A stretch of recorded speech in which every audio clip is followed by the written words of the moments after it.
today by acknowledging the traditional custodians of the various lands on which we work today. I pay my respect to elders past, present, and emerging, and recognize and celebrate the diversity of Aboriginal peoples and their ongoing cultures and connections to the lands and waters of Australia. Today, we're going to be talking all about SCHADS Awards and HR compliance. But before we get started, I've got a little bit of housekeeping to do. Now that we fixed the chat, I'm actually going to tell you that the chat is not going to be monitored throughout the session. Obviously, you can use that now to say hello to everyone and then at the end. But if you would like to ask a question, feel free to use the Q&A button, not the chat one. And if you do use the chat button, Andrew or Ian will very kindly remind you of using the Q&A to ask any question. So Belinda is going to be doing the presentation. I'm going to hand over to her in a second. So it would be great if we can keep the question and answer, the live question and answer for the end. But I know that Andrew and Ian are going to jump in and respond during the presentation should you have questions as well. So feel free to ask that. If you could please keep your audio and video switched off throughout the webinar, that would be awesome. And you might have heard the lovely voice telling you that the session is recorded. And this is because we're going to be sharing it with you at the end via email. So you can either rewatch it if you missed, if you have to jump out, don't worry, this is all good. We'll share it with everyone. And if you need to share it with your team or a coworker, that's also going to be quite handy. It is going to be available on our website and via email. So that's it for the housekeeping. And today I'm very happy to introduce you to Belinda McLean, that is the founder of HR Focus. Belinda is a human resource consultant who has more than 25 years of human resource management across multiple industries, including aged care and disability support. And this is why we chose to work and partner with Belinda today.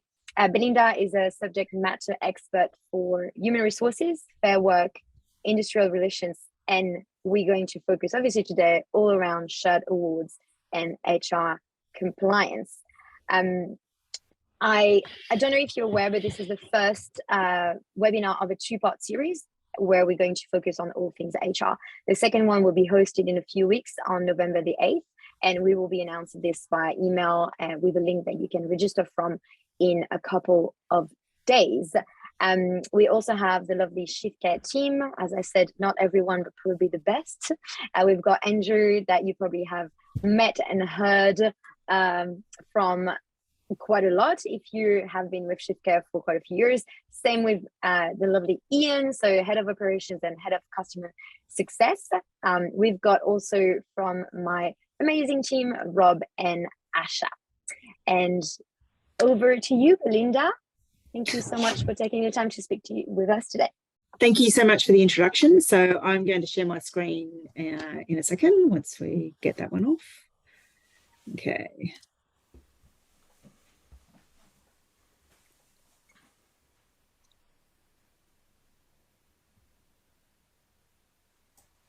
Just want to get everyone can see that. Just a thumbs up. Yeah. Yep. Yeah, that's perfect. Okay, great. All right. So I'll just give you a brief overview of, I suppose, my background and my experience in HR. So as said, I've been working in HR for over 25 years. I've had my own business for over 16 years. And I've actually originally, prior to commencing my own business, worked in aged care for about 7 years as a HR person. So I've worked in the industry, I understand the industry, and I've actually got clients in the industry as well. So I'm fairly familiar with the award and have a reasonably good understanding about the industry and I suppose some of the challenges that you have within the industry, and also understand that the award changes are a little bit complicated. And I'm first to admit that, you know, some of them have caused a few clients that I know a couple of issues in terms of how you interpret them and how you can implement them into your business and make it practical and still be able to deliver to your clients the services that you want to deliver. So basically today's session is to provide a bit of an overview of what the recent changes to the SCHADS Award are.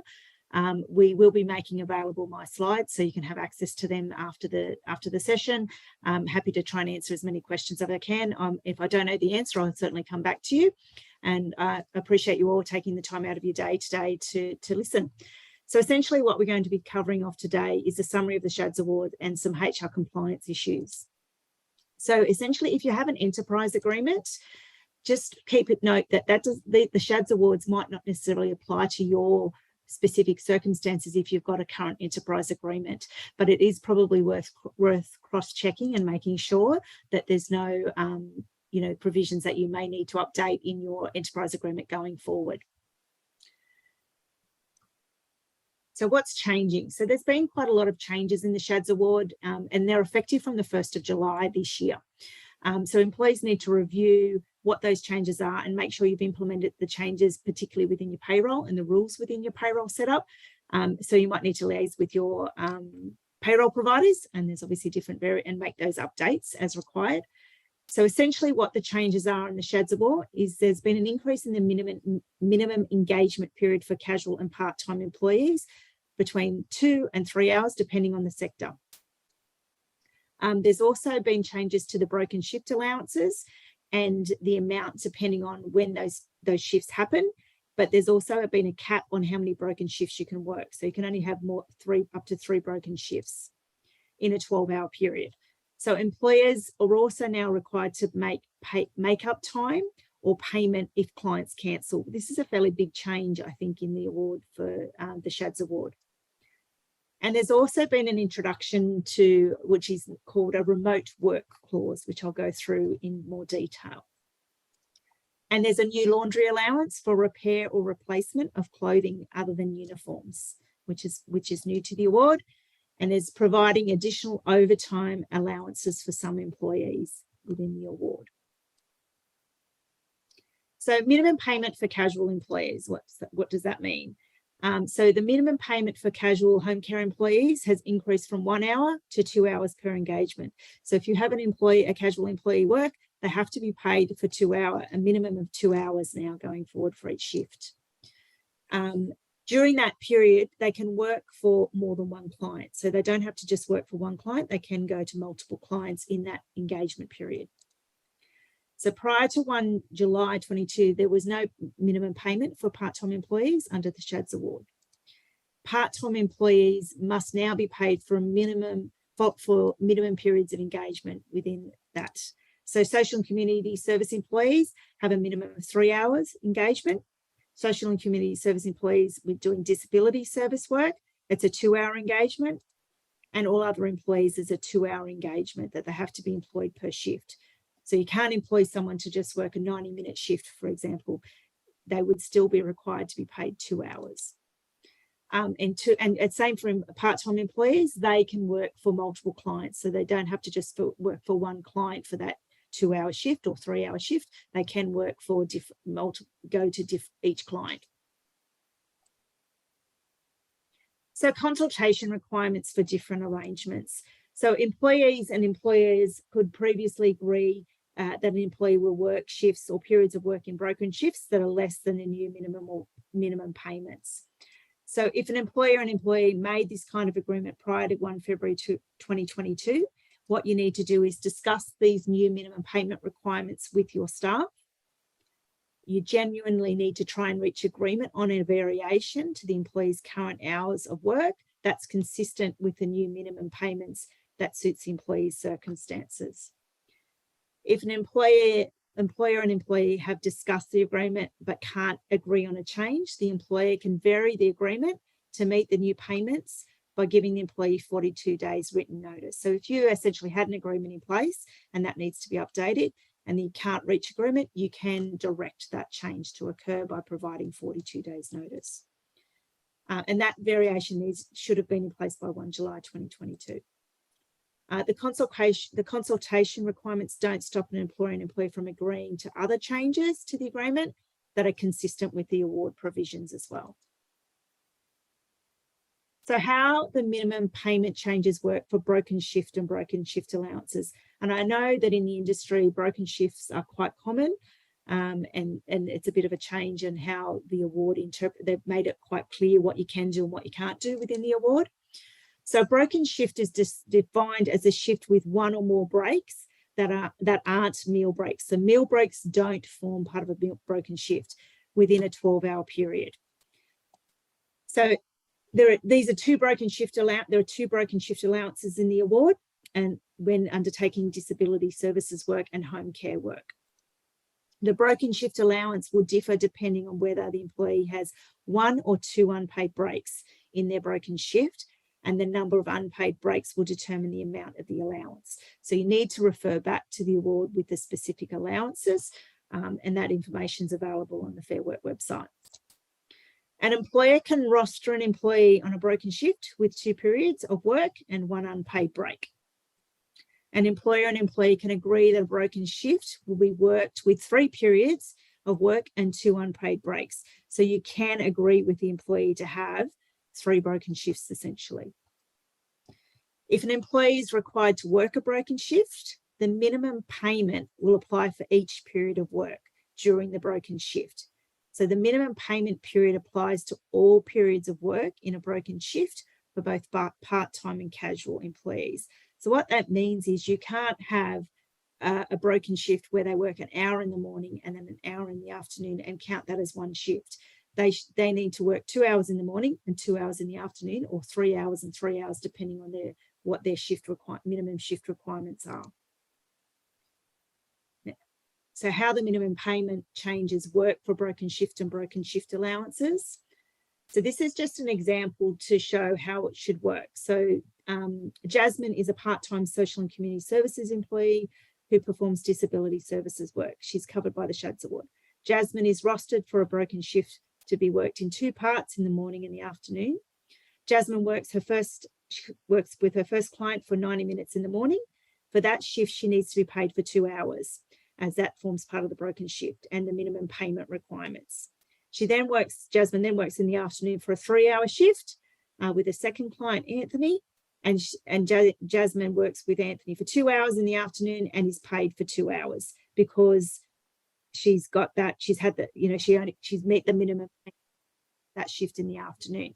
So I suppose what it comes back to is your rostering and trying to group your clients together so you're meeting those minimum shift requirements as best you can. And she's obviously entitled to that broken shift allowance for working a broken shift on that day. So how the minimum payment changes work for client cancellation. This is another big change to the award. So essentially, if a client cancels, a client cancellation is when a client obviously cancels their scheduled worker for the day. They might be going on holidays, they might be in hospital, they might be going out for doing whatever, they're at the doctors, whatever reason they may cancel. They need within 7 days of the service, and whether it's a full-time or part, so it only applies to full-time and part-time employees, was rostered to provide a service to that client. So this includes where that service is rescheduled with a client. So they still may want the service, but they want it on a different day. Or when a service is cancelled, the employer can do either of the following: direct the employee to perform other work during those hours. So you might be able to redirect them to another client because you might have had a staff member call in sick. So instead of them going to client A, they're going to go to client B and still work their normal shift. Or cancel the whole shift. So you can cancel the shift or cancel the affected part of their shift. So it might be the last hour of their shift that's been cancelled. So they work the first 2 hours and don't work the last hour. If a shift is cancelled, the employer must either pay the employee the amount they would have been paid if they had worked. So they're supposed to work a 3-hour shift and it was only 2 hours. You pay them the 3 hours, or provide the employee with make-up time, the same amount of hours of work, but at another time. So you can say, look, we don't have the shift for you today, which is Wednesday, but we've got another shift that you can work on Friday for the same amount of time. And that's by agreement with the employee. So an employer can only provide employee with make-up time if they give at least 12 hours notice of the cancellation of the original shift. So it can't be 5 minutes before they were supposed to rock up to the client. If the employer doesn't give this notice, the employee needs to be paid for those hours. So I think that's really important around, I suppose, getting the clients to give you advance notice of that, and probably looking at your processes around ensuring that those clients understand that. So you've got that ability to roster appropriately. Employers who provide employees with make-up time must give at least 7 days notice of the new shift. This can be less by agreement. So if you have that discussion and agreement with your employee, that can be less than 7 days, but it needs to be by agreement. Make-up time has to be worked by the employee within 6 weeks of the cancelled service. So it can't be held over for months at a time. You've got a 6-week time frame to provide them with a make-up shift. And make-up time can be worked with clients other than the client who cancelled. So it doesn't have to be with the one client that cancelled. You can fill them in other areas with other clients, or in other areas of the business where the employee has the skills to perform that work. So they might normally do home care duties. You might need to shift them into maybe they can do some general admin work for you if you have that need and they have that skill set. So how the minimum payment changes work for client cancellations and make-up time. So this is an example of a shift that was cancelled. So Leo is a part-time employee. He's covered by the SCHADS Award. Leo has 2 shifts cancelled with a client for the next week. One shift is scheduled for 8 a.m. And one for 8 a.m. on Tuesday, each for 3 hours. On Sunday night at 5 p.m, Leo's employer calls him and say his shift for the next 2 days has been cancelled by the client. As there's less than 12 hours before the Monday morning shift, Leo will still be paid for the 3 hours on the Monday shift, even though he will not be working because he hasn't been given that 12 hours notice. The employer asks Leo if he would like to work a make-up shift for the Tuesday on the Wednesday with a different client. Leo says he's happy to do that, and then he just works the Wednesday and is paid for that day. There's no payment for Leo's Tuesday shift because he was given 12 hours notice in advance, and he was given more than 7 days notice for the make-up time. So they've agreed to change the shift and they've met the requirements of the new shift change cancellation. So how the minimum payment changes work for travelling between clients and shift locations. This is another one that I know has caused a few issues for some of my clients because the travel time between clients, it does take up a big part of their day. So part-time and casual employees can work for more than one client during their shift and minimum payment period. The travel time between clients during the relevant payment period is counted as time worked and paid. So it's not they start their shift and they do 45 minutes at client A, the clock stops, and then they drive half an hour to client B, and then the shift starts again. That 30-minute travel time, if it's a 30-minute travel time, is actually considered time worked, and they should be paid for that time.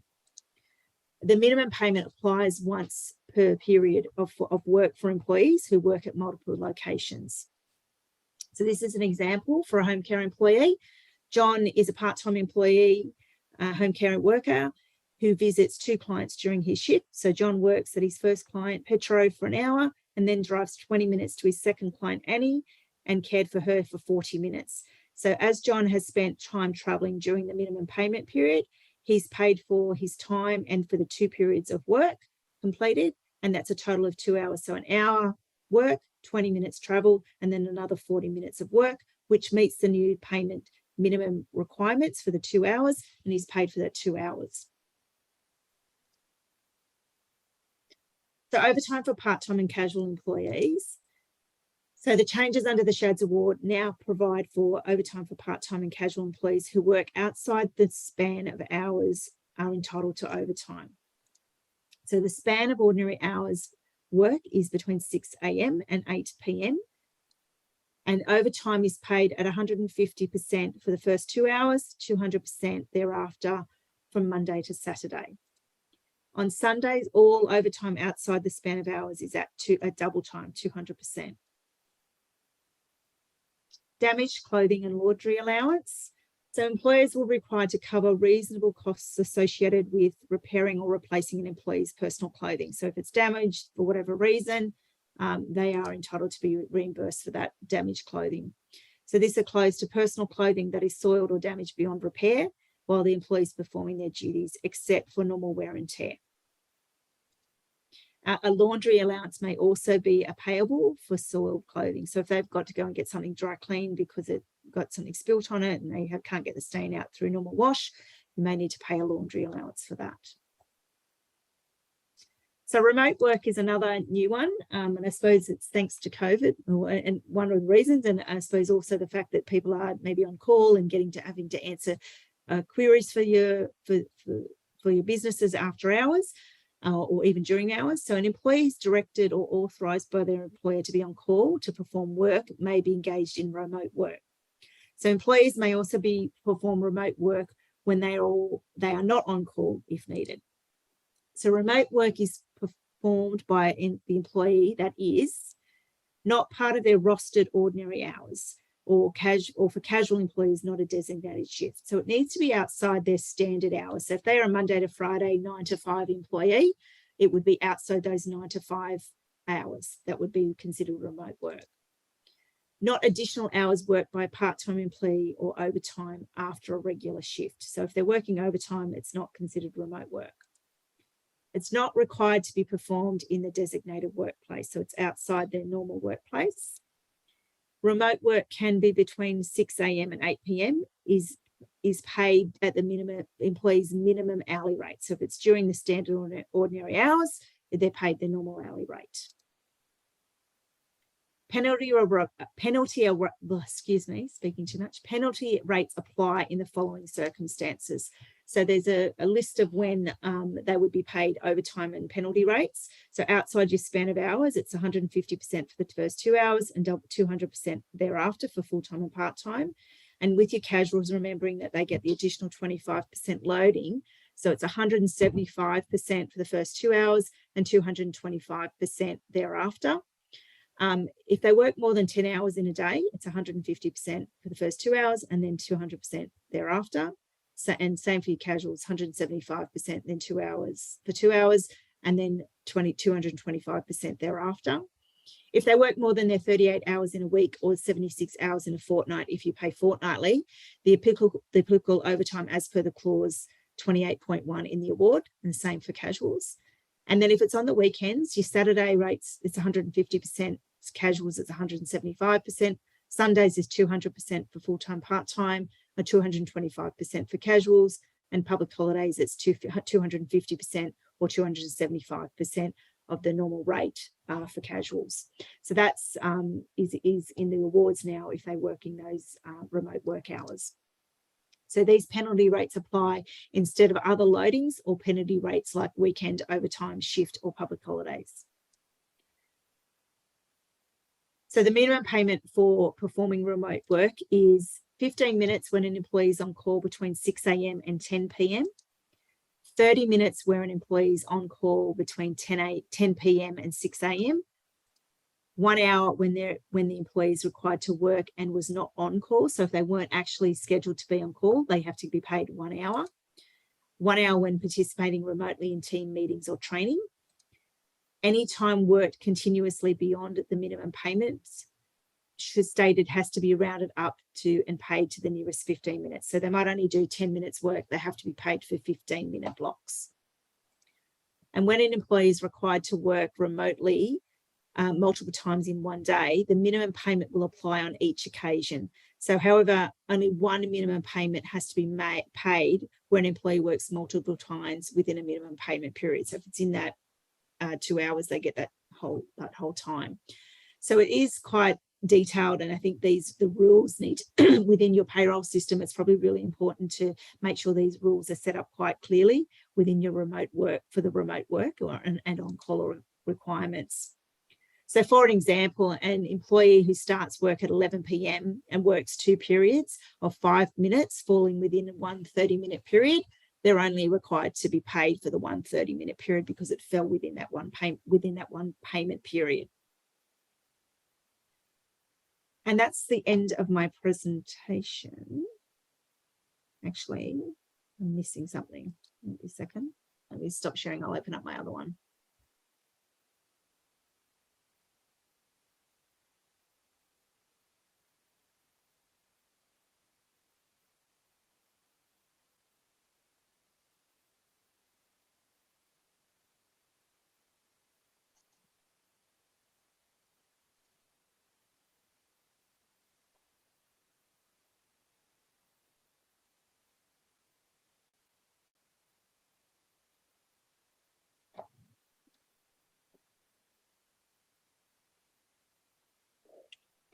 I think I saw someone raising their hand. Anthony, if you would like to use a Q&A box, then we can answer your question via this. Thank you very much. Okay, sorry. So I'll just go on to the next part of it, which won't take too long. It's more around the HR compliance. So can everybody see? Is that sharing? Yeah, we can see that screen. Yes, thanks, Belinda. We can see that. So I suppose with HR compliance, it's more around just making sure that everybody was aware of the Fair Work Commission increase, which was 4.6% to the award rates of pay on the 1st of July this year. So it's important to cross-check your rates are correct and that you're paying people correctly. It's underpayment of wages can attract severe penalties, and recently there was a company that was fined up to $200,000. So it's definitely worth cross-checking and making sure that you're paying the appropriate rates of pay and that you have the appropriate systems in place within your business. So if you're paying above the award and you're incorporating allowances and penalties and shift loadings, it's really important that you've either got an enterprise agreement in place or you have individual flexibility agreements in place for your employees. And it's also worth noting that the single touch payroll phase 2 requirements coming into play at the end of the year, you will need to separate certain things under you can still do the wrapping in of rates, but under their pay records, they need to be showed the gross, the paid leave, allowances, overtime, bonuses and commissions, directors' fees, lump sum payments, and salary sacrifice. So that with the single touch payroll phase 2 coming in, it's actually really important to make sure those things are clear and they know what they're going to be. So if they're paid specific allowances, some of those allowances need to be reflected in the pay and timesheets. Contracts of employment. If you haven't reviewed your contract of employment in the last 12 to 18 months, it's definitely worth doing to make sure that they're compliant and they're meeting the requirements of Fair Work and also meeting your business requirements, and they're covering all the things that should be included in the contract of employment. Quite often I'll see that people's contracts of employment, they'll have people that may have worked with them for 10 years and they haven't had an updated contract in 10 years' time. So the contract that they had 10 years ago is just not current, it's not relevant, and it's completely outdated. So it's actually worth reviewing those at least every 2 years, I would recommend, and making sure that those contracts have all the minimum requirements in them. So referring to the National Employment Standards, relevant award information or enterprise agreement, making sure employees are covered by the NES. A contract of employment protects both the employer and the employees. And if you're wanting to amend your awards terms, you need that individual flexibility agreement, which is a separate document to your contracts of employment. Position descriptions is something that I also see lacking in a lot of businesses. People may have them, but they don't refresh them, they don't review them, and they don't update them, and they don't get staff signing off on them. So position descriptions is a great tool to use in your recruitment process. It's a great way to provide new employees with a summary of what their duties would be once they're starting. And it also provides clear definition on duties and responsibilities for all of your employees.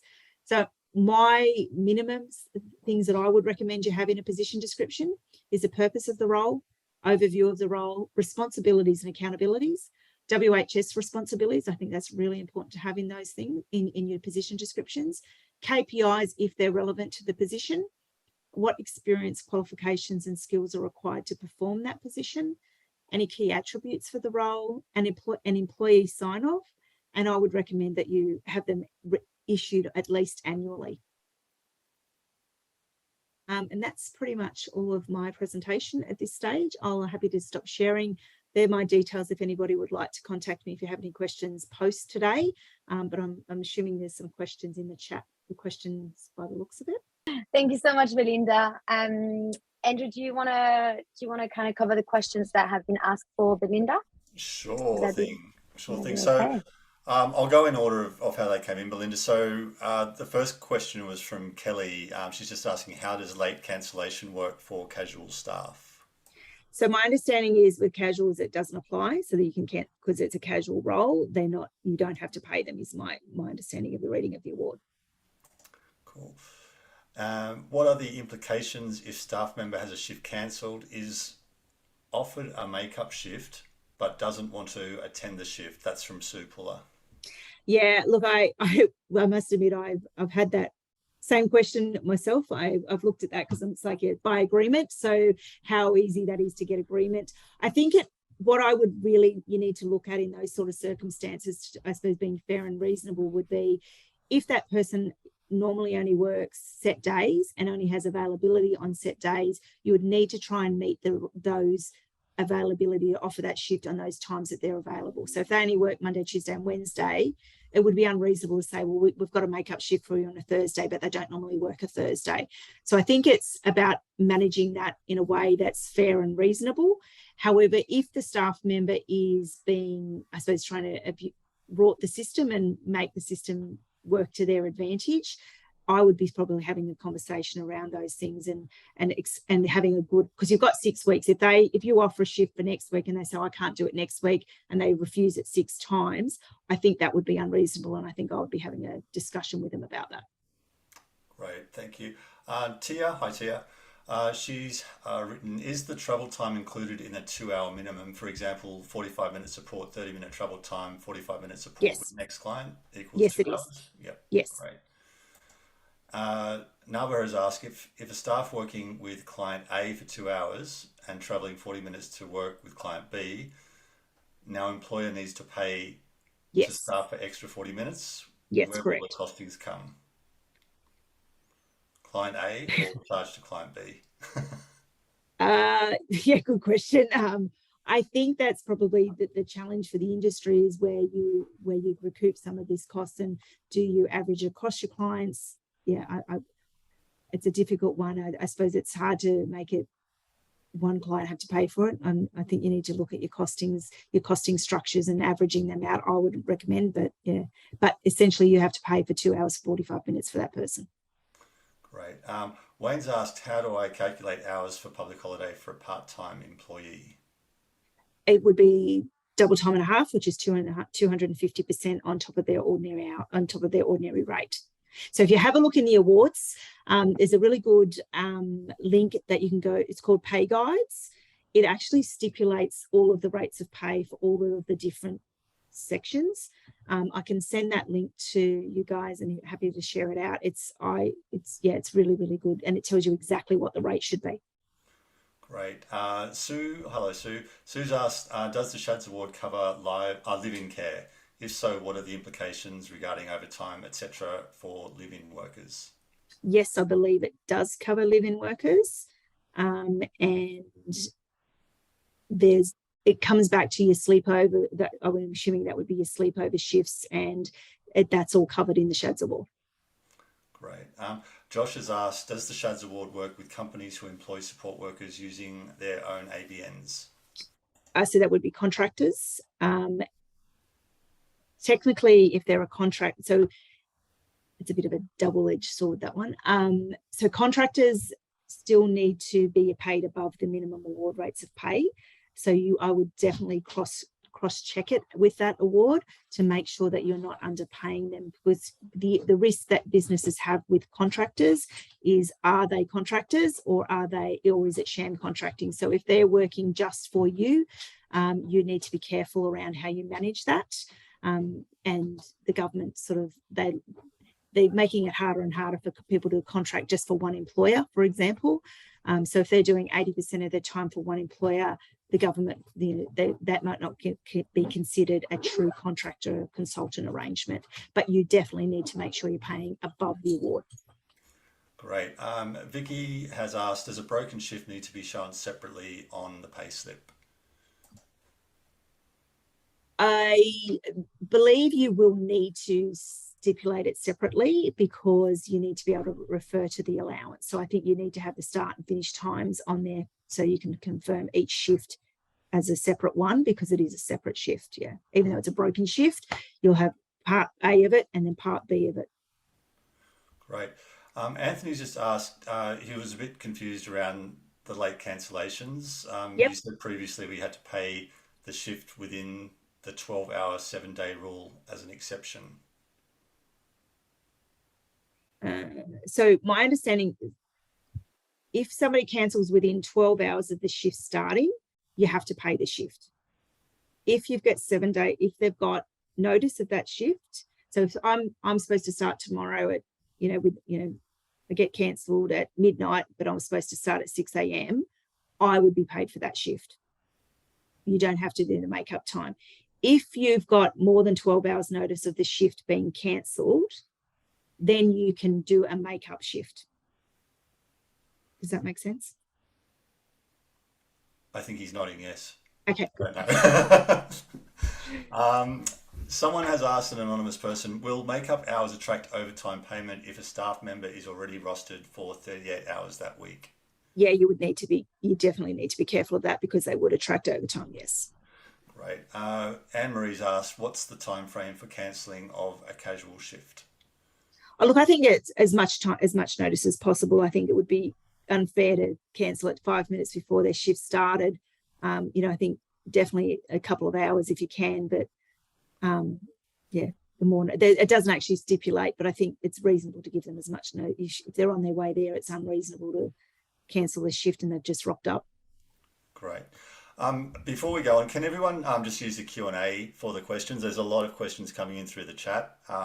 If you can use the Q&A, we're only answering the questions on the Q&A, so please use that rather than the chat. Sue has asked, how do you determine reasonable travel time if someone is driving public transport, etc.? I would suggest there's actually some really good apps that you can use in terms of tracking your travel times. I've got one of my clients, they do that. So they actually know how long it's going to take approximately to get between at point A and point B. When you've got people using public transport, I suppose that becomes a little bit trickier, because they're essentially, I personally would say it's a bit harder in that regard, because it's obviously going to take longer. That comes back to, I suppose, your conditions of employment and requirements around how you're employing people, and whether or not they need to have a car, or whether or not you're happy to pay them for public transport. I think that comes back to your conditions of employment. Great. Brett has asked, how does overtime calculations against the span of hours work with the shift allowances, such as afternoon shift for casual staff? Does one override the other? I'll probably need to come back to you on that, because typically you don't get an allowance on you don't get both, generally speaking. But can you send me that email and I'll go back to that person, because I would want to check that one against the award, if that's okay. Great, no worries. We'll actually capture all of these questions, Belinda, and we can send them through. Wayne's asked, how many hours for a public holiday for a part-time employee? It's same, that goes back to the minimum shift requirements. So whether it's 2 hours or 3 hours, depending on what sector they're working in. So it doesn't change because of a public holiday. It's still the same. Right. Okay. Kathy has asked, it's quite a long question. We currently have a client who is needing sleepover support, just nutting out what we are allowed to implement. Can we implement a sleepover independent of a service? The NDIS guidelines refer to 2 hours active is included in a sleepover. Is this 8 hours plus 2 hours active? If yes, then does this affect the minimum 4 hours?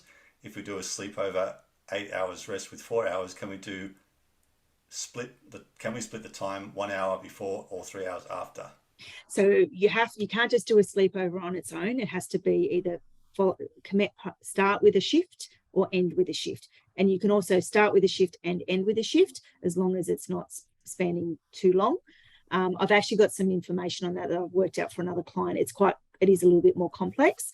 I'm happy to send that information through to Kathy. Is Kathy? Yes, because it's not just it's a bit more complex answer, but you can't just bring somebody in to do it just a sleepover. They have to have a shift attached to it. Okay, great. She's asked a little bit more after that, but I think you've covered that. Yeah, great. Wayne meant if they don't work a public holiday.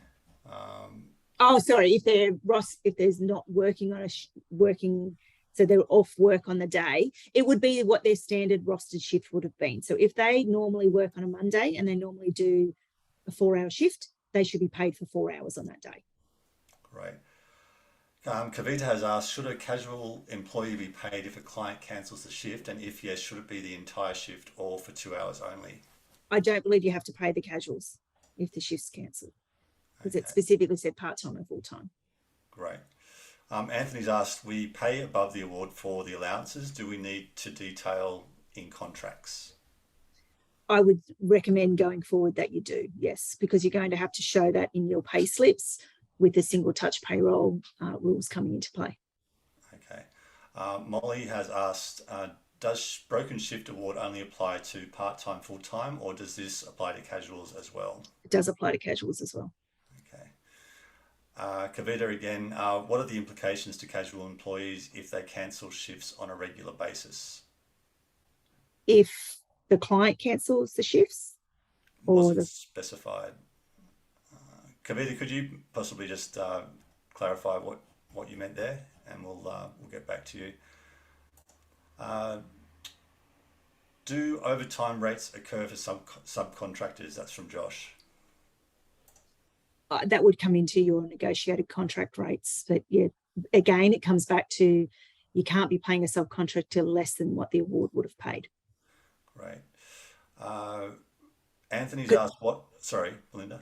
With that subcontractor thing, you also need to take into account like superannuation, all those sorts of, the risk for a business is if somebody says, oh, I'm a subcontractor, and down the track they turn around and go, well, I wasn't really a subcontractor, I was really an employee.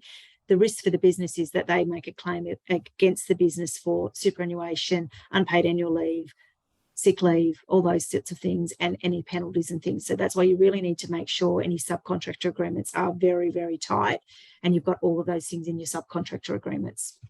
Great. Garish has asked, given us a scenario, a staff member starting their shift at 1 p.m. and finishing at 9 p.m. Do they get paid for the whole shift as evening shift, or just the last 1 hour after 8 p.m? I'd have to double check the award, because can I come back to that one? I'd have to check the award on that one. Cool. Anthony's asked, what happens when travel between shifts is greater than 30 minutes, as NDIS have a rule? A rule that it doesn't matter if the travel is 45 minutes, they're paid 45 minutes. Like, there's no cap on, like, I know that's a pain, especially if you're in a city in Sydney, or you know, probably gets blown out quite a bit. So technically, if they're traveling and it takes 45 minutes, then they're paid for 45 minutes. Yeah, I think the NDIS do have a limit of 30 minutes. What you can charge the client, probably. Yeah. Yeah. But from an employer's perspective, the award doesn't reflect the same. Yeah. So they'll be out of pocket basically for the 15 minutes. Yeah. Okay. And I think that's where it comes back to looking at your rostering and looking at, you know, where you're having staff work, and I'd probably suggest looking at some of these apps that are available to track your times. So you can do that scheduling and allocation of, I suppose, allocating where workers are going to go. It's got to be smarter, you know, a bit more work in it, but to save you some costs. Yeah. An anonymous attendee has asked, and I think we've covered this already, for cancelled shifts less than 2 hours notice, do you pay a casual employee for the entire shift or 2 hour minimum? Don't pay the casuals. Yeah. Do we need to pay travel allowance as well as broken shift allowance? From James. Yes. Can you discuss the makeup after you have paid the casual employee? I don't know what that means. Well, it doesn't. The makeups doesn't apply to the casuals. It's just part-time, full-time. Okay. Philip has asked, is a 7-day notice required for client, or will you charge client? That's, I suppose, an individual policy. I suppose I'd probably suggest you want to have something in place for your clients to give you 7 days notice. That would probably be a good idea. Whether they're going to give you that or not is another story. Sometimes it's probably not planned either, right? Abdullah has asked, removing the $450 per month threshold for super guarantee for employees. Also, could you share your contact details again, which we will? Yes, so basically there's no cap on super now. You have to pay pretty much for everyone. Right. Julie just wants a copy of the questions and answers. Yes, that's good.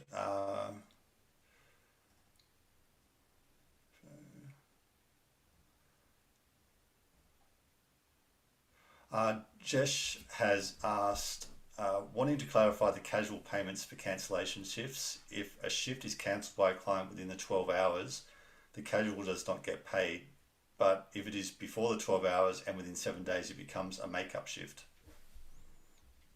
What I might do is I will provide some updated information on the casual stuff, and I'll make it really clear. So I'll get that to people out by next week. And so that, because it seems to be the issue around the casuals and what happens if their shift's cancelled, I'll clarify all of that and make it really, really clear. Great. Yeah, there's a few questions around that. There's also because I assume a lot of the employees are casuals, and that's where it's an Yeah, and also sleepover breakdowns. I can do the sleepover. Sleepover is always a tricky one, and I get a lot of questions about that from my clients as well. So do we. Yeah. Okay, and the app, also someone's asking about the app for travel breakdown. So I think with that, I'm not sure.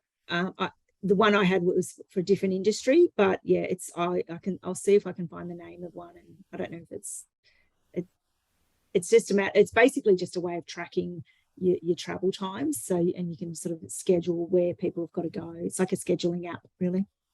Yeah, great. Lynn's asked, my understanding for casual employees, cancellation shift after 5 p.m. the day before rostered shift must be paid or alternative shift provided. Okay, I'll double check that. So because it's not 100% clear, and I think I suppose it depends on whether they were rostered. If it's a set, like depends on how you use your casuals. Are you using your casuals as like permanents and they've got permanent rostered shifts, or are they filling in shifts? Because that's where it becomes tricky. So casuals shouldn't technically have permanent rostered shifts, because if they're casual, they're casual. And that's where it becomes grey. If you're using your casuals as regular rostered shifts, that's potentially an issue. Great. Joby was asked, just want to confirm, under the new provisions on call where assistance is provided through phone to clients or staff on shift is classified as remote work, isn't it? Or is it? Can you just repeat that one? Sorry. Yeah, just to confirm, under the new provisions for on call where assistance is provided through phone to clients or staff on shift, is this classified as remote work? Yes, I think it would be.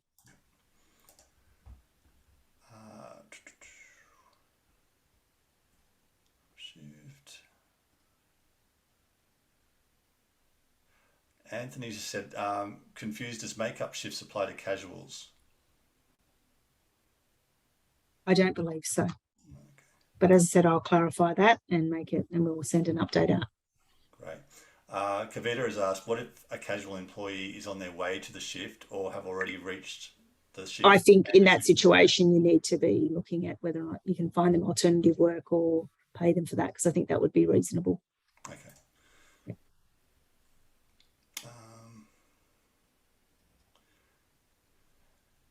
Can you discuss the difference between home care employees and social and community employees in the SCHADS Award, please?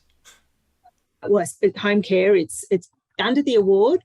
It's quite clear as to where you've got the two different distinctions. So home care would, for me, is they're going out and they're doing home care duties. So they're taking them shopping, they're doing personal, looking after the staff, looking after the client, cleaning duties, those sorts of things is how I would typically see home care. Your social, I suppose that's a bit more social workers. It could be whole range. It's a bit more broader in terms of what they're doing. The award has a clarification around that. Obviously, I don't know off the top of my head, but yeah, I can send that to the person as well. And it goes through their duties and everything in the award around those distinctions between the two. So it depends on whether or not you're doing disability work or you're doing home care work or you're doing, what sort of work you're doing distinguishes the two classifications. Great. Tia mentioned casuals don't get paid for cancellations regardless of notice, no makeup, etc. Only applies to part-time and full-time. That's my understanding, but I'll definitely clarify that. Yeah, great. Julia's asked, if a person with a Cert 3 and has 12-month experience is working in the community as a casual worker, what pay level and pay point do they start on? Off the top of my head, I wouldn't have a clue. Fair enough. But as I said, that pay guide, let me just see if I can actually get the link to it and I can put it in the chat. That will assist with that question. So I've got the link here, and I can put that in. If I just put that in the chat, would that work? Yeah, that actually, yeah, it should work. Yeah. Yeah. So I've just put the link, the website link for the Fair Work Pay Guides, and essentially you just click on you go down to, it's got A to Z list of awards. You click on that, and it takes you through, and then it's got all of the awards listed, and you just click on the Social and Community House. So it's the SCHADS Award, and it brings up there all the pay guides. Great. Michelle just asked, you said that travel and split shift both have to be paid. Is this correct? Yes. Yes. Yep. Any questions for Shift Care? We'll take those and answer those separately after this webinar, if that's all right. We'll just get back to you. If you are an anonymous attendee, can you just pop your details in there so we can get back to you? Vicky's asking, if you have a work experience student coming in once a week and being paid an amount, is super paid too? I wouldn't think of work experience. Well, if you're paying them, then they're becoming an employee. Oh, yeah. So if you're paying them through your books, then yes, your super would apply. Depending on how old they are. Like there's, I think, I'm not 100% sure. I'm pretty sure with super, there's an age limit, but I'd have to double check. I think it's from when they're 18, but I have to double check that because it might have changed as well. Cool. And Weath has asked, what would the issue be if casuals are rostered under regular and predictable roster? Do they have to be offered part-time contract before their 12-month period? I believe it's 6 months in the award. After a 6-month period, a qualifying period, if they're working regular and consistent pattern of work, then they need to be offered the option to convert to part-time. So it's casual conversion, and you should do that in writing. So an employee can choose to continue as a casual, but you need to offer that casual conversion in writing. Great. Garisha's also asked, can we have casual staff on a fixed roster for one client? You can, but you just need to monitor the casual conversion after 6 months. Yeah.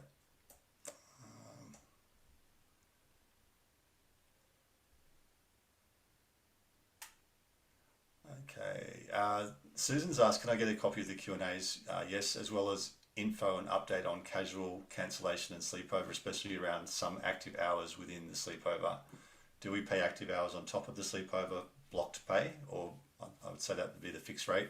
Also, do casuals need to get paid for travel time between two different clients? I believe so, yes. Because it's considered time worked. So it doesn't matter whether they're part-time or full-time or casual, that travel time is actually time worked.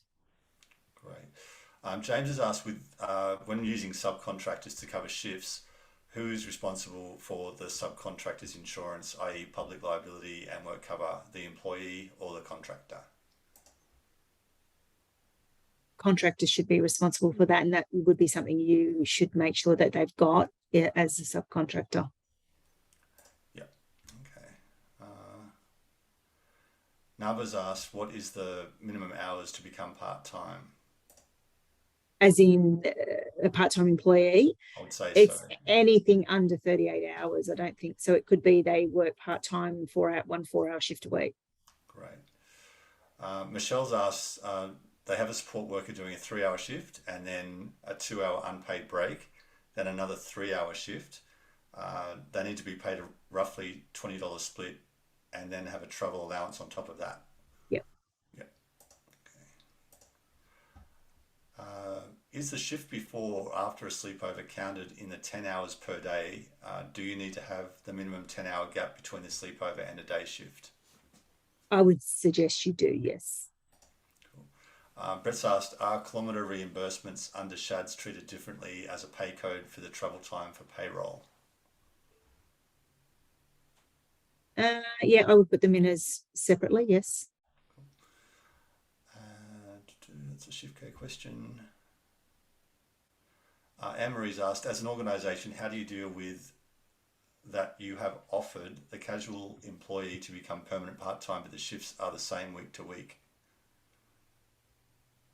Sorry, can you run that one again? Yeah, I don't think it's worded well. As an organisation, how do you deal with that? You have offered the casual, I think they've offered the casual employee a permanent part-time position, but the shifts are the same week to week. Yeah, that's not an issue. I saw someone wanted a link to the award. I'll do that as well. Oh yeah, that's Dorothy. Oh, sorry, Anne, that's a follow-up for Anne's question, and they wish to remain casual. Okay, yeah. So you can, if they wish to remain casual and you've offered casual conversion, you can continue to do that, but every 12 months re-offer the casual conversion. Very good. Is the minimum working hours for home care employees 3?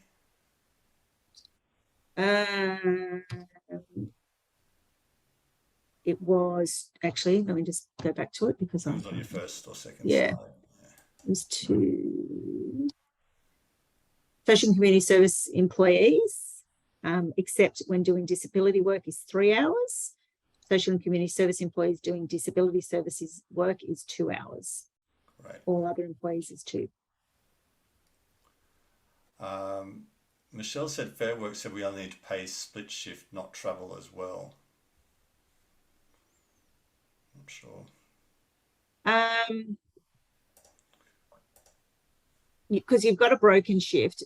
When you have to pay the travel is if you don't have to pay them to get to the shift. It's the travel during the shifts. So if they go from client A to client B in that 2-hour period, they need to be paid for that travel time. Okay. Right. If they go and then they come back in their second shift, you don't have to pay them to get to the shift to start it. But if they go again for two clients in the second shift, they have to be paid for that travel time. And they also get a broken shift allowance. Great. Belinda, there's a few more questions there. It's just... There's a lot. 1 hour is a lot, yeah. So what we'll do, we've got all your questions logged, so we'll definitely pass those on to Belinda, and there's shift care questions in there as well, which will also get answered for you. So I'm sorry we couldn't get to everybody's questions this afternoon. I'll pass back to Cecile to wrap things up, but Belinda, thank you so much for facilitating the Q&A this afternoon. That was a big bombardment of questions for you. So yeah, and thank you for giving me the opportunity, and I hope I've answered some of your questions.